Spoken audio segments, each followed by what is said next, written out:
네, 오늘 매일경제신문에서 중요하게 봐야 할 기사 어떤 것들이 있는지 지금부터 짚어보겠습니다. 오늘 이 시간 이종근 시사평론가와 함께합니다. 안녕하세요. 안녕하십니까.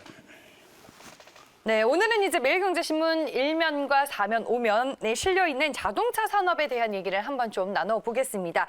먼저 오늘자 매일경제신문 1면을 보시면요. 지금 자동차 생태계가 코로나19 여파 속에서 그야말로 무너지고 있다라는 기사가 실려 있습니다. 저희가 이제 앞선 코너에서 시장 안에서는 자동차 주들이 최근에 좀 꿈틀거리는 움직임을 나타내고 있다라고 말씀을 드렸지만 자동차 산업 자체만 놓고 보면 아직까지도 위기에 놓여 있는 상황입니다. 자동차 산업 생태계가 지금 붕괴 단계에 접어들었다 이런 평가들이 지속적으로 나오고 있는데 현 주소는 어떤가요? 네, 지금 말씀드리고 싶은 것은 자동차 산업 전체 생태계를 말씀을 드리는 겁니다. 그러니까 완성차 업계가 있고 완성차 업계를 지탱해주는 2차 벤더, 3차 벤더, 부품회사라고 하죠.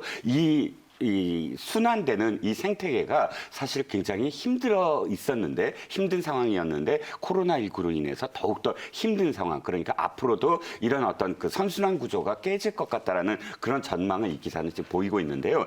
현재 사실 굉장히 안 좋은 어떤 전망은 맞습니다. 전체 그 생산액 중 전체 제조업의 한 14% 수준을 차지하고 있는 국가 기간 산업이라고 할 수가 있어요. 이 자동차 산업은. 왜냐하면 직간접적으로 고용하는 인원만 하더라도 한 180만 명 되거든요. 그런데 문제는 이 자동차 부품사들 55곳을 매일경제신문이 설문조사를 했는데 네. 그중에서 60%에 해당되는 기업 33곳이 하반기에 감원 등 구조조정을 할 수밖에 없다라고 답을 한 거예요. 이유는 사실 여러 가지가 있지만 자동차 수출이 완전히 급감을 했습니다. 네. 수출이 급감했다는 건 전체적으로 전 세계에 있는 그 자동차 생산도 급감을 했고요. 우리나라의 자동차 생산량만 하더라도 2003년도에 317만 대를 생산했거든요. 지금 예상되는 건 320만 대 정도로 예상되니까 벌써 17년 전으로 지금 되돌아간 수치예요. 그러니까 엄청나게 지금 이 생산량이 줄었다라고 할 수가 있겠고요. 아까도 말씀드렸지만 어쨌든 부품사들은 운영 자금 부족으로 진짜 경영 위기 70%에 가까운 그런 회사들이 이제 진짜 운영 자금이 부족해서 경영 위기에 유동성 위기에 직면해 있다라고 지금 대답하고 있습니다. 네, 코로나19로 직격탄을 맞게 됐지만 그 이전부터 또 일부 자동차 회사들이 또 적지 않은 영향을 받지 않았나라는 생각이 듭니다. 자동차 산업의 고용 위기는 그렇다면 언제부터 좀 시작이 된 건가요? 사실 생산량이나 판매량으로 봤을 때 2016년도까지는 정점이었어요. 어느 정도 이렇게 유지가 됐었는데 2017년도에 여러 가지 요인이 좀 겹쳤어요. 그래서 사드 보복 기억하시죠? 그래서 네. 중국 수출이 막히고 판매량이 급감하면서 2018년도에는 영업 이익만으로 이자를 갚을 수 없는 그런 상황이 지속이 됐고 2018년도에도 기사를 찾아보시면 자동차 부품사들 위기 이런 기사는 아주 많이 나왔었거든요. 그때도 납품 단가를 낮추고 그다음에 은행 대출로 버틸 수밖에 없다 이런 기사들이 나왔는데 여기에 사실 엎친 데 덮친 격으로 코로나19가 딱 발생하면서 이런 이 지속됐던 위기들이 아예 수면 위로 지금 드러난 그런 상황이라고 할 수가 있겠죠. 네, 알겠습니다. 일면을 통해서 자동차 산업의 생태계에 대한 얘기를 먼저 나눠봤고요. 다음은 이제 자동차 부품 수출 라인이 이제 셧다운이 되면서 부산 지사동 산업 단지가 상당히 또 자동차 산업의 위기를 더욱 느낄 수 있는 분위기가 형성이 되고 있다고 합니다. 부산 대구에서 이제 수십 년 동안 쌓은 자동차 부품사의 부도 사례도 좀 빈번한가 봐요. 네, 그렇습니다. 네. 매일경제신문이 부산과 대구에 직접 내려가서 네. 르포 기사로 이제 전하고 있는데요. 지사동 일대 완성차 업계 협력사 한 곳이 이제 곧 법정 관리에 도입한다라고 지금 알려지고 있고요. 일단 부산 완성차 업계 그 수치를 보면 2019년도 5월 달에 수출액이 8,731만 달러였거든요. 그런데 1년 만에 올 5월에 수출액이 제로. 그러니까 단 1달러도 수출하지 못했다라는 겁니다. 현대자동차의 2차 벤더인 보통 2차 벤더면 굉장히 튼튼한 그런 이 협력사라고 할 수가 있는데요. 네. 삼풍공업, 이 삼풍공업이 최종 파산 선고를 받았고요.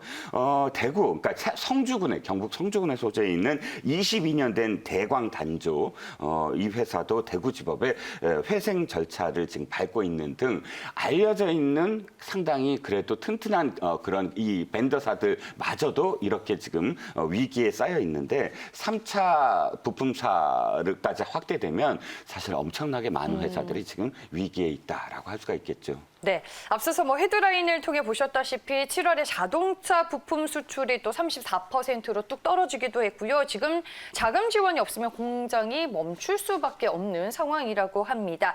현재 자동차 기업 환경에서 가장 큰 리스크로 꼽히는 요인 어떤 것들이 있을까요?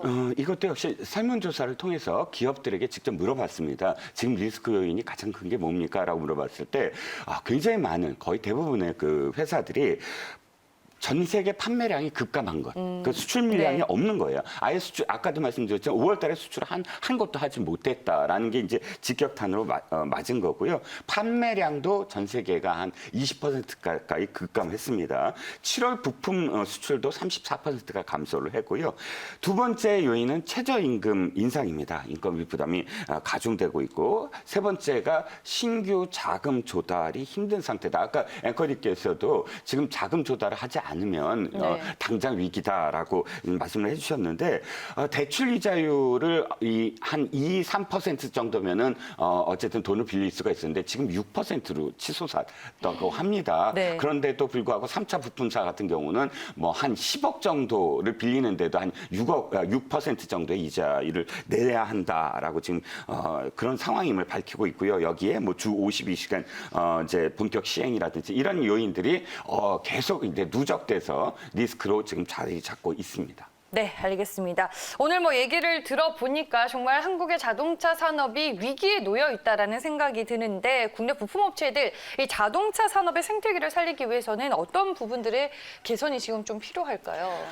중요한 건 완성차 업계도 사실 좀 책임이 있다고 봅니다. 네. 왜냐하면 완성차 업계나 이 부품사가 우리나라 같은 경우는 수직 하도급이에요. 그러니까 왜 하청업체라고 우리가 보통 표현하는데 이게 독일 같은 경우는 수평 구조를 갖고 있어요. 근데 우리는 수직 하도급이기 때문에 악순환 구조예요. 완성차 업계가 뭔가 뭐 파업을 한다거나 이렇게 어려워지면 부품사들이 어려워지거든요. 근데 거꾸로 부품사들이 어려워지면 완성차 업계도 어려워질 수밖에 없어요. 이게 악순환의 구조가 이제 수직 하도급 상황인데 이것을 보다 더 이제 수평 구조로 바꾸고 부품사들이 뭔가 자립 경영을 할 수 있는 체제로 바꿔야 되고 물론 부품사들도 노력을 해야 되겠지만 완성차 업계 쪽에서도 이 미래 쪽으로 지금 패러다임이 바뀌고 있잖아요. 수소, 전기 뭐 이런 쪽으로 바뀌고 있는데 기존의 부품사들은 회사 규모가 적다 보니까 R&D 투자를 할 수가 없었어요. 그러니까 그러다 보니까 이게 완성차 업계는 어느 정도 지금 막 패러다임을 바꾸고 있는데 거기에 따른 부품사들은 이 R&D를 하지 못하고 기존의 어떤 산업 구조를 계속 갖고 있었기 때문에 도리어 완성차 업계에서 미래 상생을 위해서 협력업체를 좀 견인해야 하는 그런 시스템 구조를 바꿨어야 하지 않았느냐. 이게 좀 안타까운 상황이고요. 역시 R&D를 투자를 네. 하고 또 수소 전기차 패러다임 변화에 좀 발맞춰서 구조 개혁을 해야 되지 않을까 싶습니다. 네, 알겠습니다. 그럼 자동차주들 시장에서 분위기 어땠는지 한번 살펴보겠습니다. 네, 전일 주가 기준인데요. 자동차 산업이 지금 파산 직전에 위기를 겪는 기업들이 수두룩하지만 전일 뭐 자동차 관련주들 모처럼 흐름이 좋았습니다. 현대 기아차가 전기차 판매 순위 2위에 올랐다라는 기사가 전해지기도 했고요. 현대차가 무려 7% 넘는 강세 흐름을 나타내기도 했습니다. 네, 이렇게 해서 오늘은 자동차 산업에 대한 얘기 이종근 시사평론가와 살펴봤습니다. 고맙습니다. 네, 감사합니다.